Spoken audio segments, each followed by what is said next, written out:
Welcome everyone to Blaugrana Planet. Welcome back to a new live stream. And today we are going to be analyzing and reviewing Laporta's first press conference 80 days after becoming the president of Football Club Barcelona. Yes, it seems a little bit strange. Laporta didn't talk officially as the president of Football Club Barcelona for 80 days since he got elected. But now he came out before explaining a lot of things because he needed to explain all these things.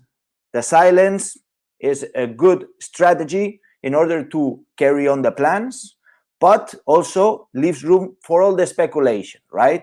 And he felt that there was a lot of speculation regarding all his plans, everything that he was working on. Therefore, he wanted to make a press conference explaining everything. And in fact, I think he did cover most of the controversial topics here, and we basically covered everything. And we're going to analyze bit by bit. I don't want to make this too long, so bear with me, guys. So Laporta, as I said, he wanted to explain briefly what the roadmap is of this new board of directors. It's an important roadmap because at the end of the day, Barcelona are in a crucial spot right now as the situation is very difficult, right? So we have different points. We have football, covering Messi's renewal, Ronald Koeman's continuity, also the squad renewal. Therefore, moving into other sectors, we have the Super League, Espai Barça, and basically this is pretty much everything that Joan Laporta covered. So starting with the football sector, right?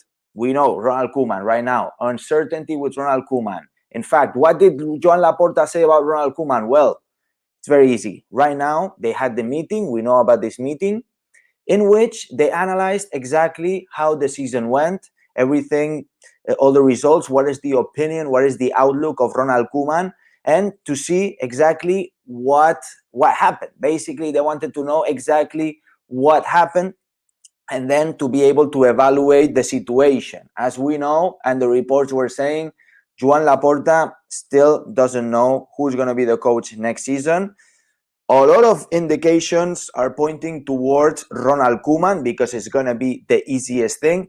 But Laporta made clear that right now, nothing is for sure. And there's conversations with other coaches, although he fully respects Ronald Koeman and he thinks that Ronald Koeman deserves the maximum of respect because not only he's a legend of the club, but also did an average job, something that it was difficult to do in the situation that he got the club in, right? So I think at the end of the day, Joan Laporta didn't want to specify exactly, didn't want to disrespect Ronald Koeman, didn't want to unveil too much about the situation. And that's exactly what happened because he didn't clarify if Ronald Koeman was going to continue, but he didn't clarify if there was going to be a substitute or if he has a short list of substitutes. I think this is key here.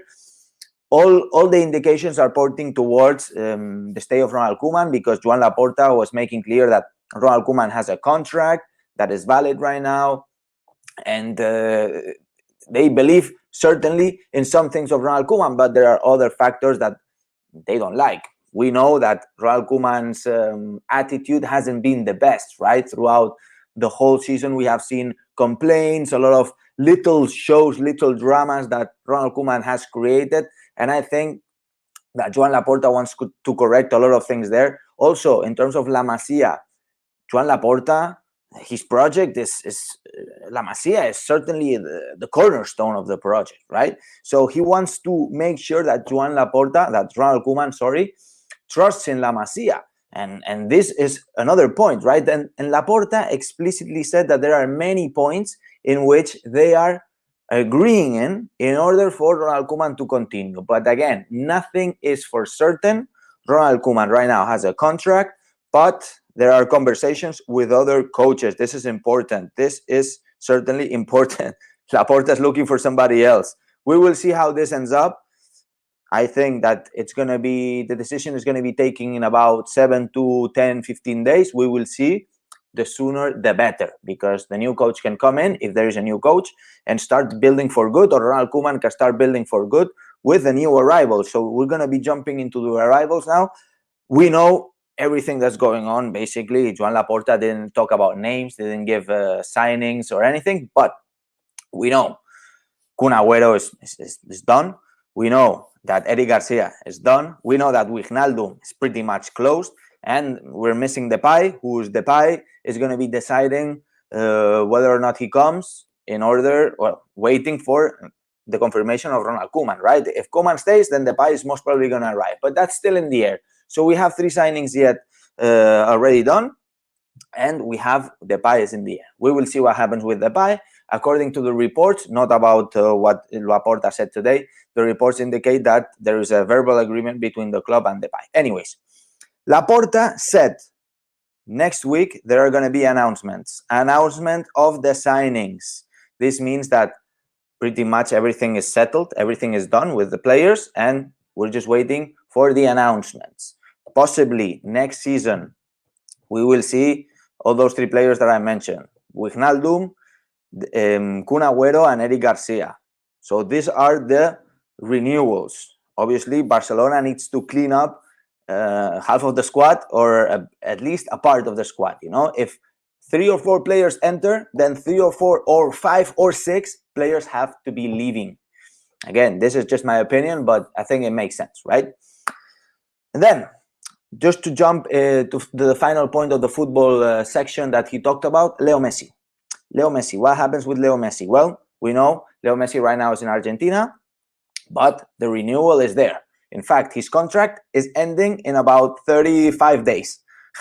His contract is ending in 35 days, guys. Leo Messi is going to be free in 35 days. So we have at least 1 month of negotiations. Right now, Laporta unveiled that there is an offer already made to Leo Messi, but this offer still needs to be negotiated. This offer still needs to be answered by Leo Messi.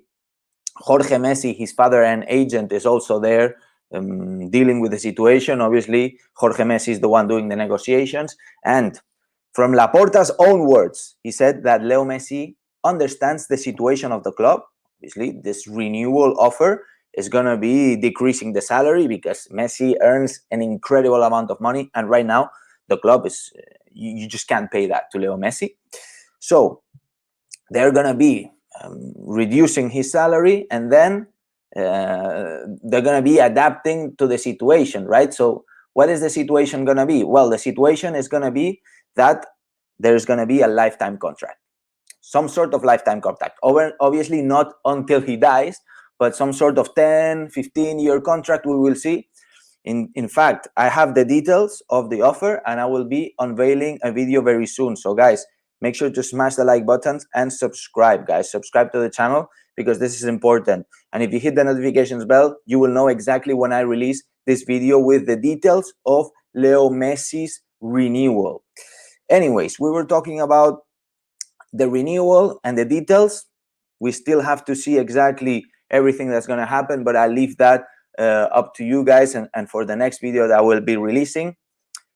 Laporta said that he has a really good feeling about Leo Messi. Leo Messi is making everything possible in order to adapt to the situation, right? So the situation is what it is, COVID, the economical crisis that the club is going through, and Messi is going to be adapting to that.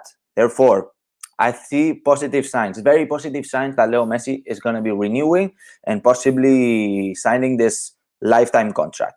Then jumping into controversial topic. Well, in fact, I have 2 topics here left, right? So we have the Super League, in which he talked a lot and he gave a lot of details, and also the Espai Barça, okay? I think let's talk first about Espai Barça, because the Super League is very hefty of a section. In terms of Espai Barça, there is a project. We know that there is a project. Bartomeu crafted a project, and this project now is heralded by the Laporta board, sorry. So what is Laporta going to do? Is he going to do a new project? No, he's not going to do a new project, but he's going to take this project and change a lot of things that he doesn't like, because certainly this project is now outdated. We know that this project was done around 2014, 2015, this current project. Things have changed and we have to adapt a lot of things. Also, he wants to make some design changes, yeah, because not only is the sustainability part that is important for Joan Laporta, but also the design changes need to be adapted in order to make everything better, right? And this is a point that Joan Laporta is actually working, Joan Laporta and company and all his board. Also, the money-wise, how much is it gonna cost? Well, unfortunately, it's gonna be costing a little bit more than it was planned, because the changes are gonna be good, the changes are gonna be great. This is gonna impact the final price, but something that it wasn't talked today, that Laporta didn't mention today, but I have the reports, I have the news, is that because of this sustainability changes in the rebuilding of the Camp Nou, Barcelona will have a series of bonifications from the state, from Barcelona's municipality, in order to cover the expenses of the works. Therefore, we won't be paying everything as a whole. We won't be paying everything. There's going to be a part that's going to be bonificated. All right, this is the reports that I have right now. I don't know the numbers. I will be unveiling everything as soon as I have the information. You guys know I bring to you the best information that I can, not just the Twitter stuff. You know me. I try to bring the detailed information to you guys, and that's what I will be doing as soon as I have this information. But this is the reports that I have right now, is that there's going to be a series of bonifications covering a part of the price of the works of the Camp Nou, right? Not only the Camp Nou, but the Espai Barça. So you have the basketball courts, you have the new remodelation of the whole area. That's Espai Barça, guys. All right, so having covered this, I think we can jump into the very much controversial topic of the Super League. We know right now that Joan Laporta and Football Club Barcelona, I could say Football Club Barcelona, are a part of the Super League still. So we have three clubs, Real Madrid, Barcelona, and Juventus de Turin. Let me tell you one thing, is that Joan Laporta stands by staying in the Super League, and let me tell you why. This is Laporta's words right there. Huh? Basically, Joan Laporta believes that the actual system, that everything is how it's working, the European football, is some sort of unfair and rigged, because this is the explanation. There are many clubs in these competitions that create the show, right? So you see Barcelona against Juventus, or Barcelona against Liverpool, or any team against any other team. That creates the show. But the money is being controlled by those entities. So the UEFA, you have FIFA, you have these entities, right? In other continents, you have the CONMEBOL, no? Similar to UEFA and stuff. So these entities are actually getting all the profits from these encounters, and then they give out money to the winners of these competitions, or if you get to the semifinals, quarterfinals, there are different prizes, right? But here's the problem, is that the clubs are reducing their benefits year by year, and now especially with the COVID, it's become a real problem, a real crisis. But those entities, UEFA, FIFA, CONMEBOL, still very healthy economically, because they get all the money. They get all the money and they don't have expenses. They have very little expenses, you know what I mean? Because they don't have to pay the players who are actually creating the show. And this is the whole point that Laporta explained minutes ago. He literally explained this word by word, is that right now the clubs are going through a very difficult situation. Most of the clubs are in losses economically. Therefore, some things need to change. And this filter of these entities getting all the money and then distributing the prices isn't sustainable, because those entities are getting rich and rich and rich, and they basically do nothing except designing a trophy and hiring a couple refs. You know what I mean? Therefore, this is the whole point of the Super League. In my opinion, there are many things wrong about the Super League. Obviously, not being able to compete, being a closed league, this is completely wrong. But the main point that I just explained is the key of everything, So there's a filter, there's a funnel of the money, which is those entities, UEFA, FIFA, etc. So Laporta said, look, we stand in this competition because we believe things need to change. Because if you give up now, then it's gone. Everything is gone. You would have to restart the project once again. The problem is that after it went public, right? After they made the announcement, there had been public pressures, threats from those entities into the clubs, even from countries to the clubs, to stop and to get out of this competition. But nobody knew nothing about this competition, and it was certainly very badly communicated, right? And obviously they didn't think about it yet properly enough, and there were many problems in this system of the Super League. But Joan Laporta said that they're not going to be backing off. They're not going to be saying sorry about the Super League because they believe a change needs to be done. And important, at the end of the day, Barcelona is going to try to be there, and Joan Laporta is going to be protecting the interests of the club. As we remember, before the Champions League was created, there was another cup. There was the Recopa Europea. That's how you say it in Spanish. Well, in fact, Barcelona didn't join the Champions League the first years. What happened is that there weren't many teams in this Champions League, right? As it started, Real Madrid won 5 titles in a row because they actually got into this new competition the first year, and there were barely any competitors there because most of the other competitors were in the other competition, still European competition, but they were different. So Real Madrid had no competition. That's why they won 5 Champions League. Well, European Cups, that's how it was called. Barcelona doesn't want that thing to happen again. That's why right now they're there. They are there right now. And they believe one thing, that all the threats from Ceferin, from the president of FIFA, I can't remember his name right now, they believe that they are not right, that they don't have the legal power to get them out of the Champions League or to put them a fee or to put them you know what I mean, right? So basically, Joan Laporta, Florentino Perez, and Agnelli, who's the president of Juventus, they are willing to go until the end, until the courts, to solve this situation if FIFA, UEFA, and company actually try to make them pay for creating a new competition. Not even creating, well, thinking about a new competition, thinking about it, because there was only a company created, there's nothing else. So they believe that they have the legal rights according to their advocates and their lawyers. We will see how this is going to end. But guys, this is basically the cornerstone of the of everything, right? So if the Champions League tries to ban them, they will go until the end, guys. They will go until the end to the courts. And I'm pretty sure that Champions League and UEFA and FIFA are not going to try to get them out of the competition that easily, because Barcelona, Madrid, Juventus, they are very strong clubs, right? Even though Juventus almost was almost out of the Champions League this season. But anyways, what I mean is that it's in everyone's interest that Barcelona, Real Madrid, and Juventus are in a European competition, okay? And Ceferin doesn't want to lose those teams because they're big teams. You know, imagine losing Messi from the Champions League. You know, I don't know if Messi would leave or not. The fact is that it will never happen. You know, Barcelona will never be kicked out. Anyways, as a brief, it's been 18 minutes, man. I talk a lot. Anyways, as a brief, first of all, Barcelona is going to be a competitive team. This is what Laporta said. Messi has really good feelings that he will be staying in Barcelona.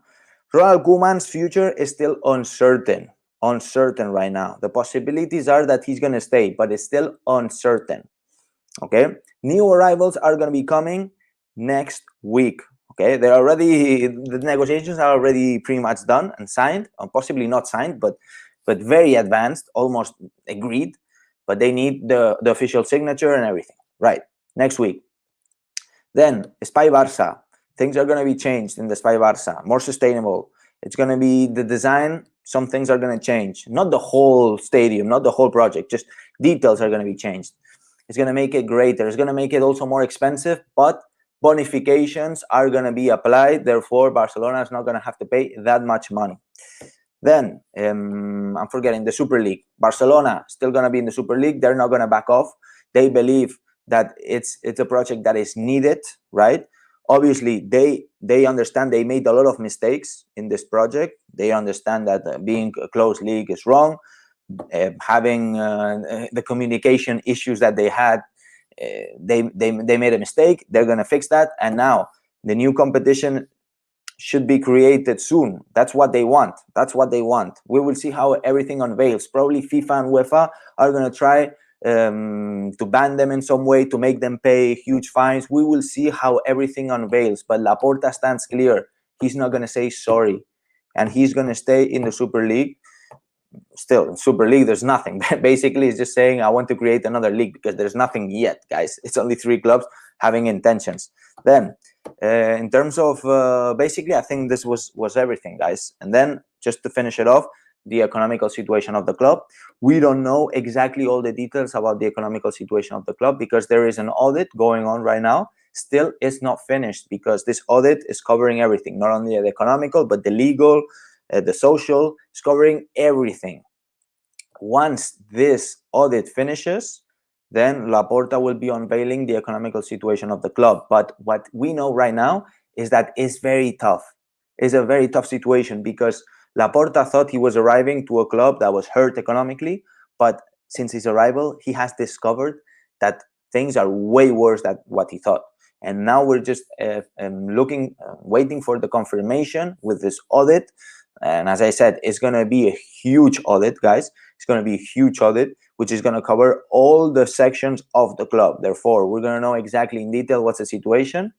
Also, take into account, Barcelona got a 500 million euro loan, which is going to have to pay in the long term.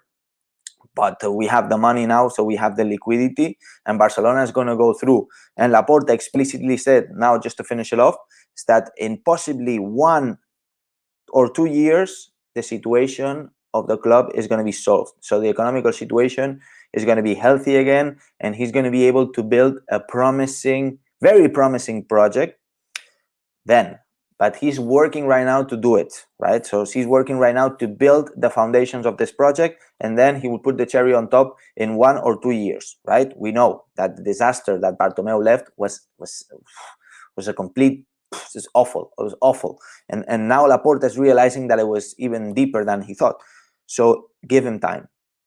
Give him time, because things are not going to happen just like that. He needs time to understand first everything that's going on, and to see the strategies in order to develop his strategy, to develop his project, and to make Barca great again. All right, guys. In terms of, I see a few comments here about Pep. Well, he didn't mention any coaches, guys. He didn't mention any coaches. He just said that much respect to Ronald Koeman. Ronald Koeman deserves all the respect. They are talking about other coaches. They are talking to other coaches. But he didn't say any names. Pep Guardiola is going to be very difficult. I'm not sure if it's 100% ruled out. I would say 99.9% ruled out. But hey, there's that 0.1% chance. So who knows? Anyways, guys, 23 minutes now. Thank you so much for joining. I'm going to end it up here. It's been a pleasure. I think I explained pretty much everything. I don't want to be tweeting. I don't want to be doing small Instagram posts with everything that he said. I thought it was better just to explain everything, because I just listened to everything. I took notes, and here I'm translating everything for you guys in brief. So yeah, guys, looking forward to what you guys have to say. Let me know in the comments down below, and remember to smash the like buttons, guys. Important to smash the like buttons. It'll help me so much. And also subscribe. We're growing so fast. You guys are amazing. And subscribe to the channel and hit the notifications bell if you want to be notified as soon as I release my next video now. And as I always say, Visca el Barça, Visca Catalunya, and see you in the next live stream, my people. All the best. Vamos, Barça. Believe in Laporta, guys.